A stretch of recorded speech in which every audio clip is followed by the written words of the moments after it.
पूजा दुबे जी, सबसे पहले आपको दिवाली की ढेर सारी शुभकामनाएं। वार्ड क्रमांक 6 में काफी मेहनत कर रही है। वार्ड क्रमांक 6 की जनता के बीच आज आपने दिवाली मिलन स्नेह सम्मेलन कराया, लोगों को मुंह मीठा कराया।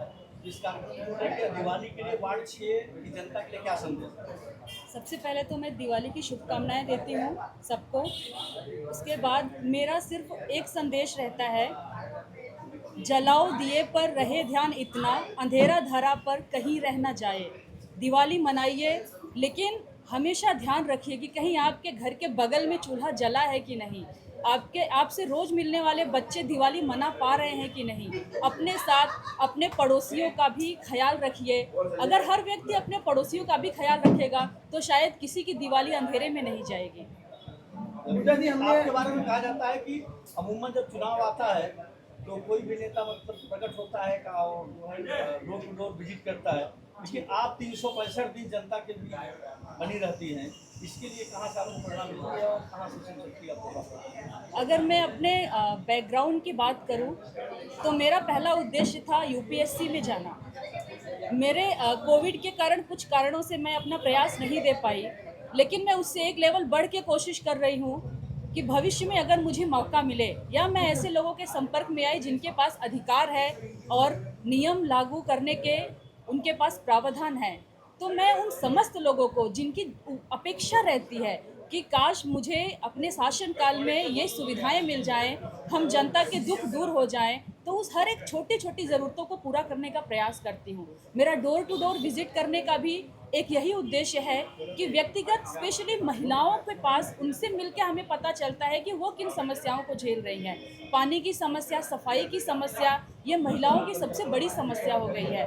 और बहुत से महिलाएं मुझे मिली जो वृद्धा पेंशन, विधवा पेंशन से अछूती हैं, उन्हें पता भी नहीं है। तो मेरा प्रयास है कि सरकारी योजनाएं आ तो रही हैं लेकिन ज़रूरतमंद तक पहुंच नहीं पा रही है, तो इसके बीच में मैं माध्यम बनूं और उनको उन समस्त योजनाओं से अवगत कराऊं जो सरकार उन्हें दे रही है। पूजा पूजा जी, 6 की जनता पूजा दुबे को क्यों चुनेगी?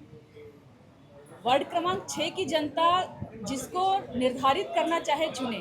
मैं चुने जाने के लिए जनता के बीच नहीं आ रही हूँ। मेरा काम है, मेरी भावना है जन सेवा की, इसलिए मैं चाहती हूँ लोगों से जुड़ना, लोगों के बीच में जाना। बाकी जनता तो इलेक्शन में जनार्दन होती है और हुई है सोई जो राम रुचि राखा, तो राम जो चाहेंगे वो होगा। मैं मेरा कर्म कर रही हूँ। पूजा जी, हमने देखा है कि आप वोकल वोकल फॉर लोकल स्वदेशी को लेके बहुत बहुत मौका दे रही है लोगों के पास जाके, जैसे उनको बता रही है वोकल फॉर लोकल। आज हमने जो गिफ्ट देखा है वो भी वोकल फॉर लोकल भी खरीद कर रहे हैं, तो उसको लेके क्या? बहुत पहले से ही हमारे देश में एक ज़रूरत है कि जो स्वदेशी वस्तुएं हैं, जो यहाँ के क्षेत्रीय लोग निर्माण कर रहे हैं, हम उसको बढ़ावा दें। बड़ी बड़ी कंपनियां अपना मुनाफा लेके चली जाती हैं, कुछ लोगों को नौकरियां देती हैं, लेकिन जब हमारे बीच का एक एक व्यक्ति जब शक्तिशाली होगा, समृद्ध होगा, तो वास्तविक समृद्धि तो देश की तभी आएगी जब हमारे क्षेत्रीय और देश के निम्न तबके से उठने वाले लोग समृद्ध होंगे। पूजा जी, अगर पार्टी मौका देती है वार्ड नंबर 6 में, तो किस तरह की जो आपके पास मुद्दा है कि वो मुद्दा लेकर आप 6 नंबर पे जाके जनता को बीच में बात करें? पार्टी मौका दे रही है या नहीं दे रही है वो तो पार्टी और आला कमान पे बैठे लोगों की राय होगी। मैं इसके लिए कुछ नहीं कहूँगी, लेकिन जो हमारे क्षेत्र की जिसको भी पार्टी मौका दे, मेरी ये कोशिश रहेगी कि जो हमारे क्षेत्र की गंभीर समस्याएं हैं, आसपास कचरे प्रबंधन की समस्या, पानी की समस्या और झुग्गी झोपड़ियाँ जो हैं, जो उम्मीद लगाए बैठे हैं कि वो एक दिन बिल्डिंग में जाएंगे, इन सब समस्याओं को मैं हमेशा प्राथमिकता दूंगी। सत्ता में चाहे जो आए, हमारा अभियान तो इन लोगों को न्याय दिलाने और सुविधाएं दिलाने से जैसे अभी हमने भाई ने पूछा कि आपके भाई दे डोर टू डोर, हमने डोर टू डोर देखा, लेकिन उसके बावजूद आप उसी दिन अगले दिन उस काम को निवारण करके लोगों के पास जा रही है, काम कराने के बाद भी लोगों से मिलने जा रही है कि क्या काम हुआ, कैसा हुआ, और लोगों को रिस्पॉन्स हमें देखे को अच्छा मिल रहा है। क्या होगा लोगों के बीच जाके समस्या जब मुझे पता चल रही है तो मैं कोशिश कर रही हूँ उन लोगों से मिलने का जो उसको सॉल्व कर पा रहे हैं। संभवतः अगर त्वरित निर्णय पे अगर वो समस्या का समाधान हो जा रहा है तो मेरी कोशिश रहती है कि तुरंत उसका समाधान हो जाए।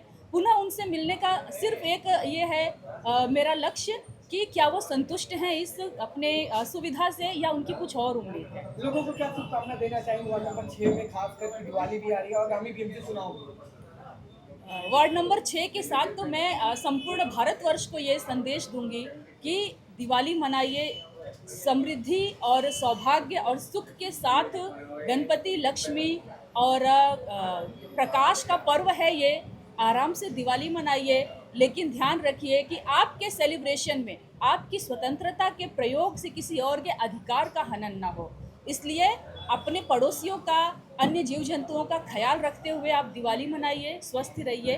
वार्ड क्रमांक 6 की जनता सुखपूर्वक दिवाली मनाए और आने वाले चुनाव में यह निर्धारित करे कि जो आपके साथ हमेशा खड़ा है, जो आपके समस्याओं को समझ रहा है, और हमारी माननीय मनीषा ताई चौधरी जी का जो प्रयास रहा है, हमारे देवा भाऊ जो सबको इतना मदद कर रहे हैं, उन सबको ध्यान में रखते हुए अपना आने वाला नायक चुने। Thank you. Happy Diwali. Thank you.